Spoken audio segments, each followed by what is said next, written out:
Buenas tardes, mi nombre es María Gemma Salvador, soy abogada y escritora y tengo varios de mis libros publicados en diversas plataformas literarias como Amazon, eBay, La Casa del Libro, el FNAC y otras. También podéis encontrarme en redes sociales como Facebook, Twitter, Pinterest, Instagram, la página de Encuentros y ahora la página web de Autores Indie, donde tengo publicada mi última novela que se llama La pelirroja rebelde, un drama romántico histórico ambientado en la Irlanda de 1745 durante la última revuelta jacobita y que está a la venta en la Casa del Libro, el Corte Inglés y en Amazon por si queréis adquirirla.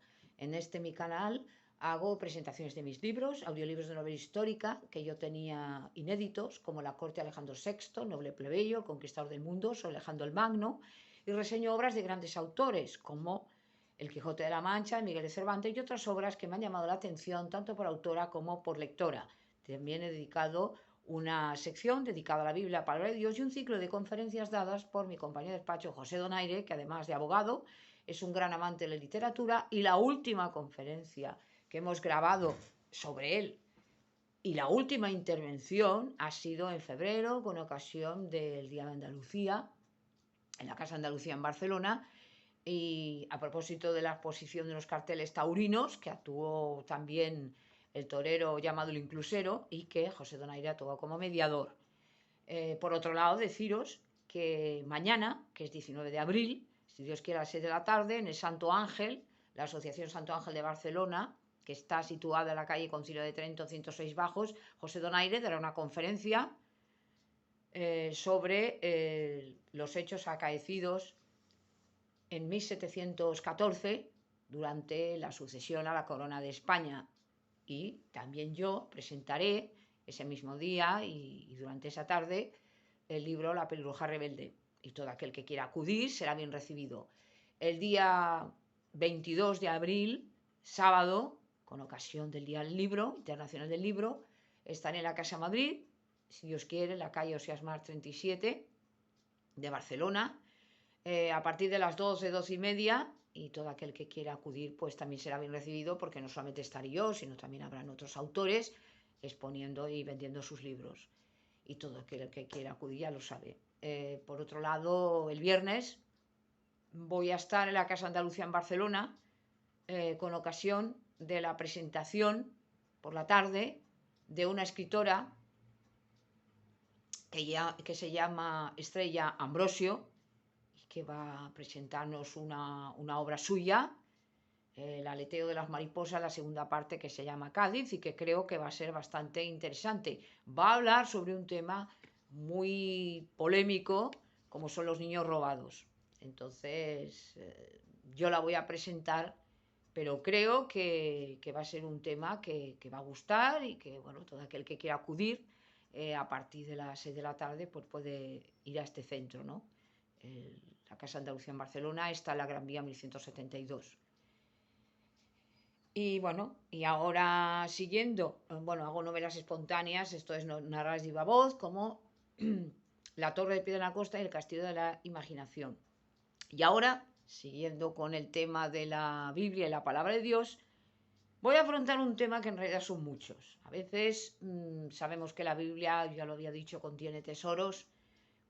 Por eso, cuanto más la lees, más conocimiento vas adquiriendo. Si se lo pides al Señor, el Espíritu Santo te va iluminando y vas encontrando cosas que antes pues no entendías o no sabías que pudieran estar ahí. Pero es un descubrimiento continuo. Por eso siempre vamos a estar en deuda con Dios, porque no lo vamos a saber todo. Mejor, porque evidentemente no necesitamos ser Dios. Y por otro lado, pues es muy interesante el que muchos temas van a tener de alguna manera un punto de encuentro, y va a suponer una riqueza extraordinaria para todo aquel que ama la palabra de Dios y quiere ser llamado hijo de Dios.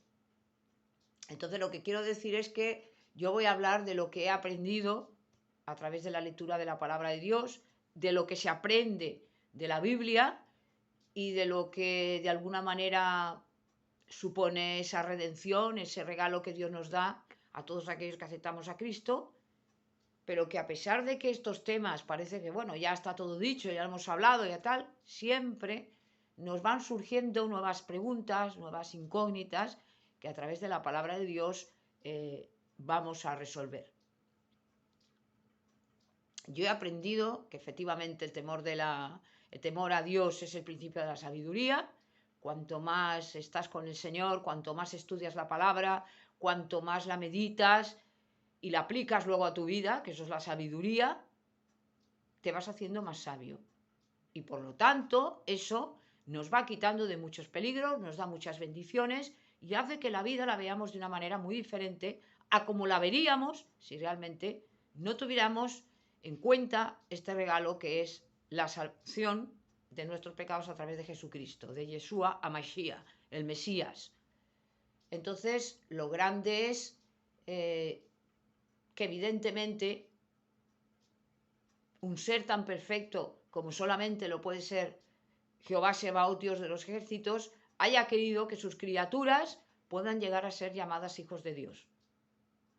Es un regalo que nos da, no porque nosotros evidentemente nos merezcamos nada, porque nada podemos hacer en realidad para complacer a Dios, porque Dios es completamente autosuficiente, pero sí podemos ser obedientes, podemos cumplir su palabra, y esto es lo que realmente tenemos que hacer, no solamente para que Dios esté contento, aunque parezca en contradicción con lo que he dicho antes, sino porque Dios quiere que, como nos conoce mejor que nadie, porque nos ha creado Él, podamos nosotros ser felices.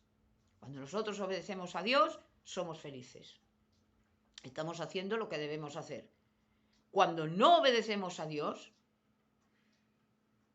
empiezan a surgirnos una serie de dificultades, una serie de maldiciones, aunque evidentemente ya vimos pues que las maldiciones las tenemos todos por el pecado original, por aquella pareja humana que lo que hizo fue desobedecer al Señor en el huerto del Edén, pero nosotros tenemos todavía esa posibilidad en vida, no en muerte, de poder agradar todavía al Señor, obedecer a Dios y ser llamados hijos de Dios a través de Cristo, que es el único camino a Dios. Por otro lado, a mí me ha enseñado la Biblia que la vida, como decía antes, la vemos diferente. Vemos a los seres humanos de una manera distinta como lo estábamos viendo antes. Los vemos que son iguales a nosotros, que todos tienen una dignidad, ya estén en un puesto o en otro puesto en la sociedad, porque esto no lo hace el ser humano, sino que muchas veces son las circunstancias o porque Dios quiere. Y entonces tenemos que fijarnos en esas vidas que están en la Biblia, que sirven para algo, son un ejemplo para nosotros, bueno y malo. Por eso cuanto más una persona, cuanto más cargo tiene, cuanto más privilegio tiene en la sociedad, cuanto más alto está situado en sociedad, más responsabilidad tiene. Esto también lo he dicho y es verdad, y además es lógico. El que es gobernante, pues tiene que tener un ejemplo, ser un ejemplo para los que gobierna. El que no tiene esta responsabilidad, no tiene esta carga, pero también tiene que comportarse bien. Y luego, que muchas cosas malas que vemos que ocurren, cuando estamos con Dios, cuando estamos bajo la palabra de Dios, lo vemos diferente. No nos va a afectar tanto. Vamos a ver una ventana donde se nos cerró una puerta. La famosa frase Dios aprieta pero no ahoga, aunque no es una frase muy correcta, en realidad viene a significar esto. Es la famosa sabiduría popular.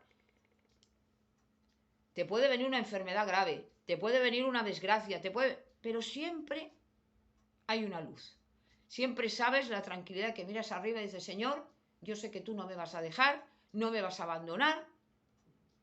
Auxilio mío, fortaleza mía. Por eso decía que aun cuando hay personas que están enfermas, están en una situación mala y tal, pueden ser felices porque están con Dios. Y esto solo lo podemos entender cuando somos cristianos y somos hijos de Dios. Si no, no hay quien lo entienda. Muchas cosas que nosotros no entendemos como seres humanos, porque no lo entendemos todo, no somos perfectos, bajo la palabra de Dios, bajo el prisma de Dios, empecemos a entenderlo. Empezamos a entenderlo porque empezamos a pensar como Dios piensa. Vemos a nuestros semejantes como nosotros, con la misma dignidad. Ya no empezamos a diferenciar si es de otra raza, de otro idioma, de otro sitio, si es pobre, si es rico, si es guapo, si es feo. Ya no vemos estas cosas. Por eso los primeros cristianos eran un ejemplo, porque eso se podían llamar hijos de Dios, porque lo compartían todo, porque se amaban los unos a los otros. Pero cuidado con esas doctrinas y filosofías que han llegado a decir el disparate de que el cristianismo es el comunismo. No tiene nada que ver una cosa con la otra.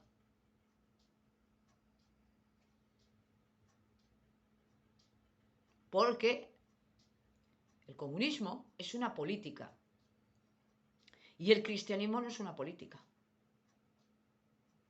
O sea, el comunismo es quitarle a los ricos para dar a los pobres, para que todos seamos lo mismo. Cristo no hace esto, de quitar a los ricos para dar a los pobres. Cristo admitía a los ricos, pero les exigía que, dado que habían sido beneficiados con tanto, a diferencia de otros que no habían tenido, digamos, esta posibilidad o esta suerte o lo que sea, dieran en consonancia a lo que tenían. Pero ni les quitaba los bienes, ni los obligaba, ni lo tal. El comunismo lo hace. Y además por la fuerza. Sean con leyes o no leyes, pero es por la fuerza. Por lo tanto, no confundamos los términos. No creamos que Cristo era comunista, que Cristo era un político, era un libertador. ¡No! Esto no es correcto. Porque entonces estamos haciendo como los fariseos y como hizo Judas Iscariote, utilizar a Cristo, como quisieron los celotes, para convertirlo para sus planes, para libertar. Entonces, no soy asesino, soy patriota, que dijo Barrabás, ¿no? En la película aquella famosa de Jesús de Nazaret. Yo no soy asesino. Tú eres un asesino como otros. ¿Por qué? Porque tú te tomas la justicia por su mano y tú estás matando. Es que estoy matando a los que oprimen al pueblo, pero tú no tienes esta facultad. En todo caso, las leyes, en todo caso, Dios. Por eso Dios no quiere que los seres humanos nos tomemos la justicia por nuestra mano. A ningún ser humano se le ha dado la posibilidad de poder utilizar el derecho a la vida y la muerte. A ninguno. Otra cosa es que se lo atribuya, pero ninguno. E incluso aquellos que tienen autoridad, que también lo he dicho, una cosa es la autoridad y otra es el autoritarismo. La autoridad que la ejercen ciertas personas dentro de una sociedad, la policía, los jueces, los gobiernos, tal, tienen un límite. No puede hacer lo que a uno le dé la gana. O sea, como yo soy policía, hago lo que me da la gana. Pues no. Pues no. Usted también está bajo las leyes. Usted gobernante, usted rey, usted ministro, usted no puede hacer lo que le dé la gana. Porque usted también está debajo de las leyes. No hay nadie que esté por encima del bien y del mal, ni por encima de las leyes. Dios sí, los demás no. Por lo tanto, tenemos que ir a la Biblia para que entendamos estos conceptos y que no nos dejemos llevar por personas que o no lo han entendido o no tienen nada que ver con esta doctrina de Jesucristo, porque hacen o utilizan la demagogia muchas veces, llevar a la gente donde a mí me dé la gana. ¿Para qué? Para luego yo tener un provecho y un beneficio. Y esto lo hacemos todos, me refiero a los que son gobernantes. No hay ni uno bueno. ¿Por qué? Uno bueno me refiero, no que todos sean malos, me refiero al hecho de que nadie somos buenos. Entonces, como no sabemos lo que es la justicia, ni sabemos lo que es la bondad, ni la humildad, ni nada, porque el ser humano no la conoce, tiene que ir a la palabra de Dios. Y ahí es cuando en la Biblia empiezas a entender lo que es la humildad, lo que es el amar al prójimo, lo que es la generosidad, lo que es la soberbia, lo que tal, lo que nunca pudiste entender. Y esas preguntas así existencialistas solo las responde la Biblia. ¿Para qué estoy en el mundo? ¿Cuál es mi papel? ¿Qué debo hacer? Pero no, voy a hacer una carrera. Vale, hay que hacer algo porque evidentemente lo que no puede ser es no hacer nada. Todos tenemos que hacer algo en la sociedad, porque nos debemos todos unos a otros, porque si no la comunidad se hundiría. Y porque además no es bueno que el hombre no haga absolutamente nada, porque la ociosidad es la madre de todos los vicios, y esto es lo que le pasaba a Adán. Adán tenía un trabajo, y Adán y Eva, todos tenían que hacer algo, cuidar del jardín del Edén y tal. No podía estar todo el día tumbado y decir, Señor, yo me aburro, esto también lo he dicho. Y el que se piense que Dios está sentado en una nube y no hace absolutamente nada, qué equivocado está. Gracias a que Él se preocupa por el mundo y se preocupa de las estrellas, de la luna y tal, todo va bien. Algunas veces nos hemos llegado a pensar el por qué la Tierra no se cae, porque está colgada en el vacío, que lo dijo Job antes de que la ciencia la adivinara. ¿Y por qué las estaciones se suceden unas a otras con total orden? ¿Y cómo el sol sale cada mañana y la luna y tal? ¿Esto quién lo hace? La monachita. Esto lo hace Dios. Dios le dice al sol, sal, no sal, tal. Es el que impone los límites al mar. Es lo que está en la Biblia. Y estas cosas que las vemos cada día y que muchas veces no nos damos cuenta, esto está previsto por Dios. Y es curioso porque dice que en los últimos tiempos, ahora que estaba pensando el tema de la sequía, cuando ya lleguen los últimos tiempos en el Apocalipsis, nos habla de que durante 3 años no va a llover. Como ocurrió con la época del profeta Elías, exactamente lo mismo. Cuando estaba el rey Acab y Jezabel y tal, que ya estaba dividido el reino de Israel en Israel y Judá, en el año, me parece que era 900 después de Cristo, antes de Cristo, durante 3 años no llovió nada. Hay una película que creo que está bastante bien, que se llama El desafío de Elías, que habla precisamente de esto. No es exactamente completo, o sea, no es, porque, a ver, las películas están hechas por hombres, entonces, el decir que es exactamente lo mismo que la Biblia y tal, es muy difícil. Algunas sí, como por ejemplo, Oh Jehová, en vos confío, que es la película que yo recomiendo a todo el mundo porque en el sentido cristiano es la que más me gustó. De todas las que he visto en mi vida, esa famosa película que está el rey Ezequías, que la he visto muchas veces, ¿no? La fe de ser rey. Ojalá hubiera reyes como este, ¿no? Que le sitía en la ciudad de Jerusalén y tal, y el rey Senaquerib, el rey de los asirios, y él se postra de rodillas ante el Señor, ante el altar, ante lo que era el templo del Señor, y le pide parecer al profeta Isaías y dice, Señor, en tu nombre, por tu sagrado nombre, sálvanos para que vean que tú eres Dios, que tú eres tal. Y como el ángel del Señor mata en una sola noche a 185.000 asirios. Pues, aunque evidentemente las películas no son perfectas, tal y como tendría que revelar o que amoldarse a lo que es la palabra de Dios, esta del desafío de Elías, pues si nos fijamos en Elías, sabemos que ocurrió así, es decir, que durante 3 años no llovió absolutamente nada, y todo esto fue una maldición que ocurrió al pueblo de Israel, porque el rey que estaba en ese momento, el rey Acab, este rey era un rey que evidentemente era el rey del norte, que luego se alió con Josafat. Este rey era un rey que fue malo, porque estaba casado con una mujer muy pagana, que era la reina Jezabel, que terminó mal, y se dejaba llevar completamente por su mujer, por su esposa. Entonces, esa sequía que hubo era un castigo de Dios, un castigo por cómo se estaba comportando el gobernante de Israel. Y eso me viene a la memoria porque ahora, con esta sequía que está viniendo, que es realmente una maldición, ¿qué pasaría si durante 3 años no lloviera absolutamente nada? Y eso que ahora nosotros tenemos muchos más medios para poder evitar esa barbaridad. Es decir, tenemos de alguna manera unas técnicas de desalinización del mar y otras medidas que podrían más o menos solventar, ¿no? Pero aún así, pensemos, ¿qué ocurriría si no lloviera 3 años, durante 3 años. En ningún sitio de la Tierra, me refiero.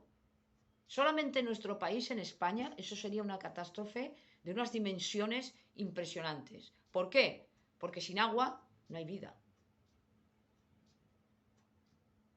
Todos tenemos que consumir agua. El agua, las plantas lo necesitan. Entonces, si no hay si no hay agua, no hay plantas, no hay oxígeno, bueno, sería un caos total. No habría más que contaminación, bueno, un poco lo que está ocurriendo, pero llueve algo. Pero esto es un poco lo que estaba diciendo antes, ¿no? Lo que te enseña la Biblia. Que todas esas cosas que vemos ahora están predichas en el Apocalipsis. Y que realmente el que es creyente, el que es cristiano, no puede venirle de improviso y asustarle, impresionarle. Uy, pero ¿esto qué ocurre? Esto no ha ocurrido nunca. Esto no, esto lo tenemos ya explicado. Entonces la Biblia siempre es necesaria. Y lo que me ha enseñado también es a soportar muchas cosas malas, a alegrarme de muchas cosas buenas, a mirar la naturaleza de otra manera, a dar las gracias a Dios por todo lo que nos da sin merecerlo, a no creerme más que otros y a darme cuenta de la debilidad que tiene, la fragilidad que tiene la vida y el ser humano.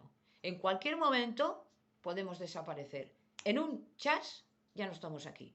Entonces, ¿para qué sirve tanta soberbia, tanta vanidad, tanto afán al dinero, tanto afán a no sé qué? ¿Para qué? Eso dice Dios, primero ponme a mí. Y lo demás se te dará por añadidura. ¿Por qué? Porque los seres humanos son limitados, somos mortales. Algún día se ha de terminar.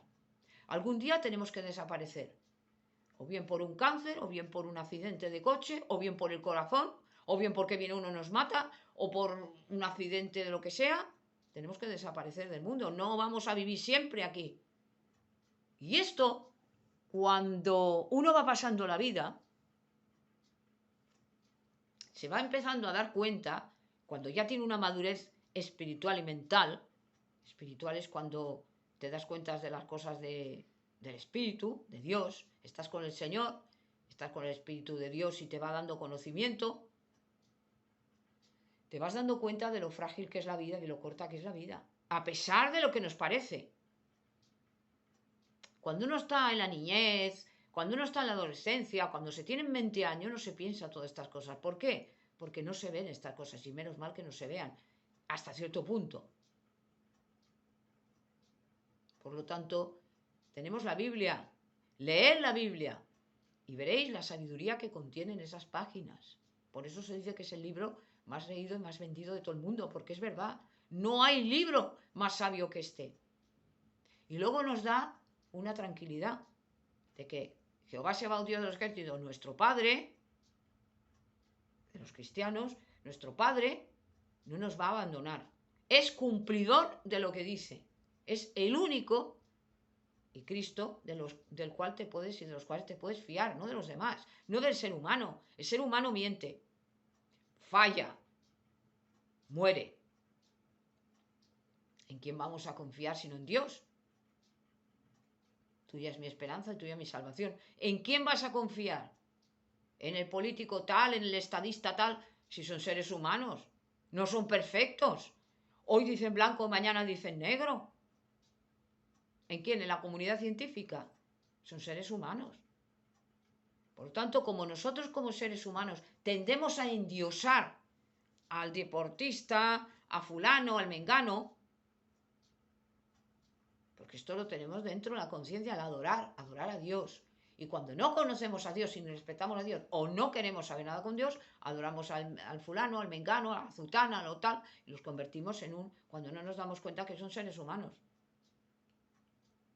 Que no han hecho absolutamente nada por la humanidad, porque no nos salvaron de nada, y aunque sean muy inteligentes y hayan hecho muchas cosas, ahí quedó.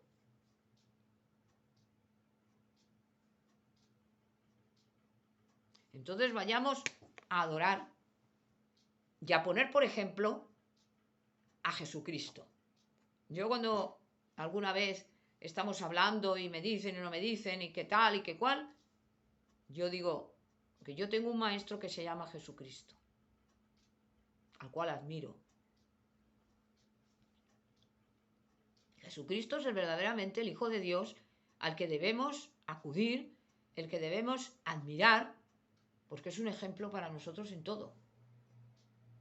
El Hijo de Dios que vino a este mundo para librarnos del pecado, de la esclavitud del pecado, porque el pecado crea una esclavitud, un vínculo que es como una cuerda que te va atando y te va estrangulando.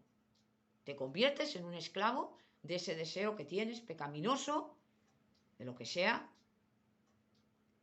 y llega un momento que crea una adicción. Esto es como el que tiene pues una drogadicción, o el que tiene una obsesión por el juego, o por el alcohol, o por lo que sea, por el sexo, por lo que sea, por el dinero, por...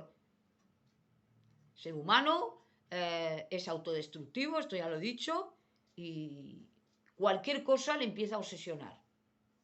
Esto porque me da placer, esto porque me gusta, esto porque no sé qué, todo empieza a obsesionarnos. Y por eso dijo Pablo, por nada estén ansiosos, ni lo bueno ni lo malo me tiene a mí que afectar. Tenemos que tener la mente en Dios. Y esto es lo que me ha enseñado, a tener paciencia, a no dejarme llevar los triunfalismos y a verme como Dios me ve.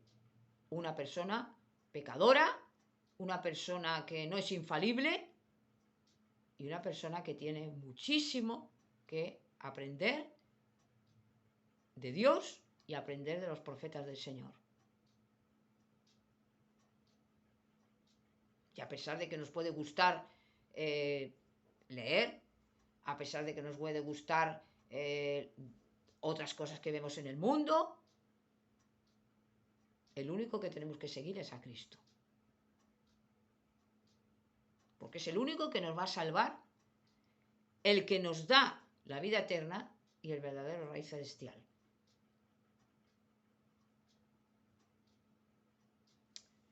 Cuando el pueblo de Israel, en la época de Samuel, el último de los jueces de Israel, le pidió a Samuel un rey, como otros pueblos tenían, Samuel se enfadó muchísimo y dijo, ¿para qué queréis otro rey sino a Jesucristo, sino a Dios, sino a Jehová, que es vuestro rey, es vuestro Señor? Y cuando habló con Dios, le dijo Dios, no te preocupes, Samuel, no te han despreciado a ti, sino a mí, pero que sepan que tendrán un rey, porque claro, él lo sabía todo,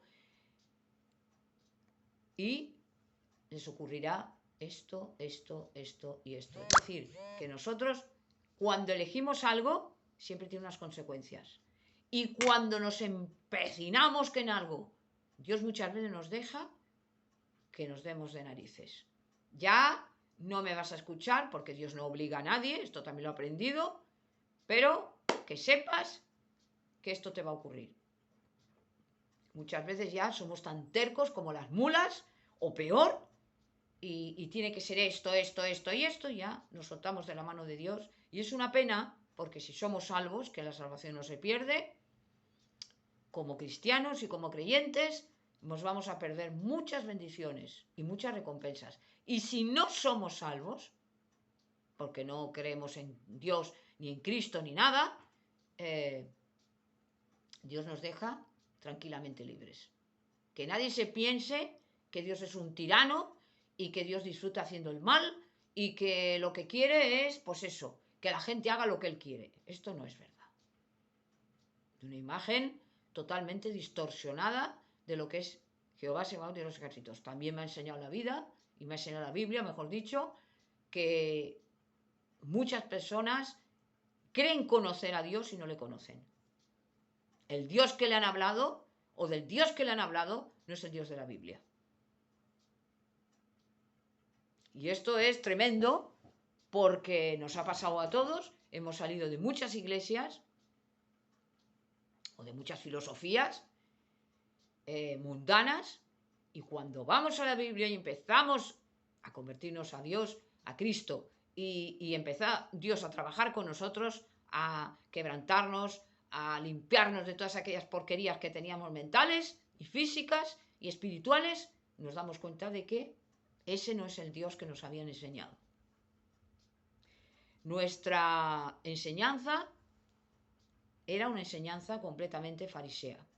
Una enseñanza de ir a misa, donde fuere, a calentar el banco los domingos o los sábados o lo que sea, nos daban el rollo y cumplíamos. Y luego hacíamos lo que nos daba la gana. Por lo tanto, esto, al final, es una doble hipocresía. Ya he dicho cuáles son las características que tiene que tener un verdadero hijo de Dios o hija de Dios, un cristiano. Tiene que leer la Biblia todos los días, tiene que predicar la palabra, tiene que ganar almas para el Señor, cumplir la palabra de Dios sobre todo, ser obediente, ser humilde y tal, y además orar a Dios, como hacía Daniel, el profeta Daniel y otros. El mismo Cristo oraba 3 veces al Padre. Es decir, estaba pidiendo constantemente ayuda a Dios. ¿Por qué? Porque para enseñarnos de que no podemos soltarnos de la mano de Dios. Y eso que él era el Hijo de Dios, pero también era hombre. Es decir, que como hombre tenía su naturaleza no pecaminosa, pero en ese momento limitada. Él no hacía uso de su divinidad porque quería ser un hombre y enseñarnos que se puede ser hombre, es decir, finito, limitado, y sin embargo agradar a Dios. Y esto es lo que vino, y con esto termino, esto es lo que vino a hacer Cristo al mundo.